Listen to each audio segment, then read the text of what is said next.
Hi வணக்கம் மக்களே welcome to my channel. இன்றைக்கி வீடியோவில் எதை பற்றி பார்க்க போகிறோன்னா, நிறைய பேர் கேட்குறீங்க 45,000 சம்பளம் வாங்க, அதை விட்டுட்டு வந்து ஆட்டோ தொழிலுக்கு வந்தால் செட் ஆகுமான்ட்டு. அதை பற்றி அது மட்டும் இல்லாமல் ஆட்டோ பெஸ்ட்டா இல்லை கார் வாங்குறது பெஸ்ட்டா, ரெண்டுத்தில் எது பெஸ்ட்டு, கேபா இல்லை ஆட்டோவா, அதை பற்றி தான் பார்க்க போகிறோம். வாங்க வீடியோக்குள்ளே போகலாம். ஃபஸ்ட்டு பார்த்தீங்கன்னா நிறைய பேர் ஏசி ஈஸி பண்ண ஆரம்பிச்சிட்டாங்க. அதாவது வீட்டில் ஏசி போட்டுட்டு இருக்காங்க. அவங்களுக்கான வீடியோ. அதாவது இப்போ ஆட்டோ வரவங்களும் சரி, நிறைய பேர் ஏசி யூஸ் பண்ணுறாங்க வீட்டில். அப்படி யூஸ் பண்ணிவிட்டு அவங்க வீட்டில் இருந்துட்டு வெளியே வரும்போது ஆட்டோ யூஸ் பண்ணும்போது செட் ஆகாது உடம்புக்கு. புரியுதுங்களா? ஒரு எக்ஸாம்பிள் சொல்கிறேன். இப்போ காஷ்மீரில் இருக்கிற ஒருத்தனை வந்து தமிழ்நாட்டில் போட்டால் அவன் 2 நாள் 3 நாள் கூட இருக்க முடியாது. அது சொல்லப்போனால் ஒரே நாள் இருக்க முடியாது. ஏன்னா அங்கே குளிர் பிரதேசம், அங்கேருந்து இங்கே வந்து ஓவர் ஹீட்டு. நம்ம இங்கேருந்து காஷ்மீர் போனால் நம்மளால் ஒரு நாள் கூட இருக்க முடியாது. இதுதான் அந்த உடம்பு அதுக்கு அடிக்ட் ஆகிடுச்சு. அதனால் அவங்கள சேஞ்ச் பண்ண முடியாது. இது ஒன்று வச்சுக்கங்க. காருக்கும் ஆட்டோக்கும் என்ன வித்தியாசம்னா, கார் வந்து இப்போ 3 லட்சத்தில் முடிச்சிடலாம். ஆனால் ஆட்டோ வந்து ஒரு 3 லட்சத்தில் முடிச்சிடலாம், 3 லட்சம் பட்ஜெட்டில் முடிச்சிடலாம். புரிஞ்சுங்களா? மினிமம் டியூ போட ஒரு 4 லட்சம் வரைக்கும் வரும். இதுவே காராக இருக்கும்போது ஒரு 8 லட்சம் வரைக்கும் வரும். சரிங்களா? காரில் ஏசி இருக்குது. அதேமாரி ஆட்டோ புக் பண்ணும்போது காருக்கு வந்து நிறைய சவாரி வரும். ப்ளஸ் பாயிண்ட் வருங்களா? இதுக்கு வந்து காரை விட ஆட்டோவை கம்மி சவாரி ஆகும். ஆட்டோவில் என்ன ப்ளஸ் பாயிண்ட்னா, நம்ம எங்கே போனாலும் சவாரி கிடைக்கும். அதாவது கை போட்டு எழுதுவாங்க, எங்கே போனாலும் சவாரி கிடைக்கணும் இல்லை. இப்போ நார்மலாக போகும்போது யாரும் ஒருத்தர் கை போட்டால் நம்ம சரி இவ்வளோ ரெண்டு பேசிட்டு போகலாம். ஆனால் கேபில் அந்த வசதி வராது. அதில் ஒரு ப்ளஸ், இதில் ஒரு மைனஸ். அப்புறம் பார்த்தீங்கன்னா காரில் நம்ம வெயில் படாமல் போகலாம். எவ்வளோ நேரம் ஓட்டினாலும் சோம்பேறித்தனம் சோர்வு ஆகாது. ஆட்டோவில் மதிய டைமில் வண்டியில் உட்காரவே முடியாது, அவ்வளோ ஹீட் இருக்கும். காரில் என்னென்னா ப்ளஸ் பாயிண்ட்னா ஏசி இருக்கிறதால அந்தளவுக்கு ஹீட்டு தெரியாது, உடம்பு கொஞ்சம் மேனிக்காக இருக்கலாம். ஆனால் ஆட்டோ பொறுத்த வரைக்கும் நீங்கள் மதிய டைமில் எடுத்தாலே அந்த சீட்டுக்கு அளவுக்கு நம்மளுக்கு உடம்பு ஃபுல்லாக வேறு வாழி ஊற்றும், ஃபுல்லாக நினைஞ்சிடும் உடம்பு. அதனாலே சோம்பேறித்தனம் ஆகிடும். இப்போ நான் நிறைய ரைட்டு பார்த்துருக்கேன். இந்த ரைட் நானே ஆட்டோவில் போயிருக்கும்போது 1 கிலோமீட்டர் தான் போவோம். ஃபுல் வெயில் மூஞ்சில் அடிக்கும்போது ஃபுல்லாக நினைஞ்சு டயர்ட் ஆகிடும். அதுக்கப்புறம் சவாரி எடுத்து ரொம்ப கஷ்டப்படுவோம். ஆனால் காரில் அந்த இது கிடையாது. ஏன்னு கேட்டிங்கன்னா, காரை பொறுத்தவரைக்கும் ஏசி உள்ளே இருக்கிறதால பிரச்சனையே கிடையாது. நம்ம எங்கே வேணால் போகலாம். அதேமாதிரி மழை டைமில் வந்து சாரல் அடிக்கும் ஆட்டோ உள்ள. புரியுதுங்களா? ஆனால் காரு அப்படி பிரச்சனை கிடையாது. எங்கே வேணால் கார் எடுத்துகிட்டு போகலாம். ஆனால் ஆட்டோ அப்படி பண்ண முடியாது. இப்போ ஆட்டோ வந்து புரியுதுங்களா, கம்மி பட்ஜெட்டில் கம்மி முதலீடு. இப்போ காரை பார்த்தீங்கன்னா அதிக பட்ஜெட்டில் அதிக முதலீடு. இப்போ சர்வீஸ்னு வரும்போது ஆட்டோக்கு வந்து கம்மி சர்வீஸ் ஆகும், ஆனால் காருக்கு அதிகபட்சமாக ஆகும். அதுக்கு என்ன டிஃப்ரெண்ட்னா, இதில் ஒரு 1000 ரூபாயில் முடிகிற வேலை அது ஒரு 5000 ரூபாய் ஆகும். மற்றபடி எது பெஸ்ட்டுன்னு கேட்டிங்கன்னா, எனக்கு தெரிஞ்ச அளவுக்கு நீங்கள் சொகுசாக இருந்துட்டீங்களா வீட்டிலேயே, உங்களுக்கு சோம்பேறித்தனம் அதிகமாகும். எனக்கு வெயிலெலாம் என்ன ஓட்ட முடியாது ப்ரோ, எனக்கு வேறு என்ன ஆப்ஷன் சொல்லுங்கன்னும் போது கார் எடுத்துங்க. எனக்கு செலவும் அதிகமாக முடியாது, எனக்கு சம்பளமும் வரணும்.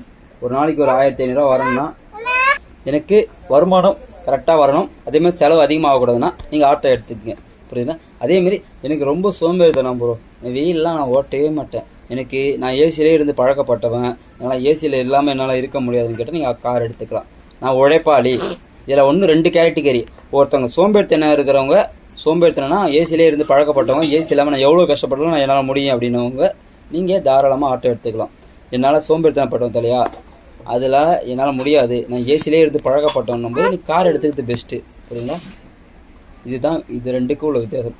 சர்வீஸை பொறுத்தவரைக்கும் காரு கொஞ்சம் அதிகமாகும். ஆனால் நீங்கள் சவாரி வந்து சென்னையில் பொறுத்தவரைக்கும் காருக்கு எங்கே போனாலும் சவாரிக்கும். ஓலா, ஊபர், ரேப்பிடோ, நம்ம யாத்திரை, ரெட் டாக்ஸி, இன்னும் ஏகப்பட்ட டாக்ஸி வந்துருச்சு. அதனால் நிறைய இடத்து சவாரி கிடைக்கும். காரை பொறுத்த வரைக்கும் பிரச்சனை. ஆட்டோ வந்து நம்ம ஆட்டோக்களுக்கு போட்டு எடுக்க மாரி இருக்கும். ஆனால் காரில் அப்படி பண்ண முடியாது. ஏன்னா கேரளா சவாரி அடிச்சபடியே இருக்குமே தவிர இது பண்ண முடியாது. அதேமாதிரி காரில் என்ன ஒரு மைனஸ் பாயிண்ட்னா, நம்ம அமௌண்ட்டு கேட்குற அளவுக்கு கரெக்டாக போட்டுருவாங்க. ஆனால் ஆட்டோவில் நம்ம கஷ்டப்பட்டு ஓட்டினா ஒரு 10 ரூபா கொடுத்து யோசிப்பாங்க. அதுதான் வித்தியாசம்.